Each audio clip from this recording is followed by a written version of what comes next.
Boxing breaking news, Tank Davis tuluyan ng sinarhan ng pinto si Shakur Stevenson at ang balak na pagbabalik boxing ni Manny Pacquiao sa 2025. Tuluyan ngang nag-init ang ulo ni Tank Davis sa sinabi ng reporter. Nang sinabihan ito na natatakot daw siya kay Shakur Stevenson na slick fighter. Agad naman itong sinagot ni Tank Davis. Tinanong niya ang reporter kung ano na ang nagawa ni Shakur Stevenson sa larangan ng boxing at kung sino ba sa kanilang dalawa ang may mas malakas na suntok. Wala namang ginagawa si Shakur Stevenson kundi ang dumipensa. Pagdepensa lang ang meron siya. Dagdag pa ni Tank Davis. Afraid of what? It would have to be someone who's hitting and hurting.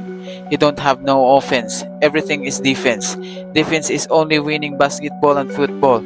That blank don't win in boxing. Si Tank ngayon ay may kartadang 30 wins, 28 knockout, walang talo. Habang si Shakur Stevenson naman ay may kartadang 22 wins, 10 knockouts, walang talo. Pero dapat pagtuunan muna ng pansin ni Tank Davis ang kanyang makakalaban na sila Montrose ngayong March 1 sa susunod na taon na may kartadang 25 wins, 10 knockout, isang talo. Pero ngayon nga ang target ni Tank Davis ay hindi si Shakur Stevenson kundi itong si Vasily Lomachenko. At yan nga ay mangyayari lamang kung hindi niya tutuhanin ang kanyang patutsada na magre-retiro na sa boxing. After next year, I'm out of it.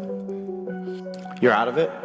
Yeah. At sa ibang balita, Manny Pacquiao ay hanggang 50 anyos pa ang balak magretiro sa boxing. At sa ngayon nga ay si Mario Barrios ang tatargetin sa kanilang napupusoang pagbalik sa boxing. At sa ngayon nga ay malaki na nga ang tsansa na ay may isakatuparan ang laban na ito. Dahil nga ayon sa coach ni Mario Barrios ay isa si Manny Pacquiao sa kanilang pagpipilian at wala na nga raw itong balak makipag-rematch kay Abel Ramos. Instead na makipag-rematch dahil draw po ang laban nila ni Abel Ramos ay balak nilang makipaglaban sa mga high profile na fighter. At tama nga naman ang kanilang desisyon dahil sa ngayon ay nasa kanila ang posisyon para pumili ng laban. Kahit sabihin pa ng ilan na napakadikit ng laban dahil tapos naman na nila itong pagbigyan. At sa kampo naman nila ni Manny Pacquiao doon sa tanong na kung kaya pa ba nila makipagsabayan dahil kung atin ngang matatandaan ang laban niya kay Rokia Anpo. Dahil sabi ng ilang Pinoy boxing fans ay nakikita na daw ang edad ni Manny Pacquiao sa kanyang galaw. Pero ang sagot ng kampo ni Pacman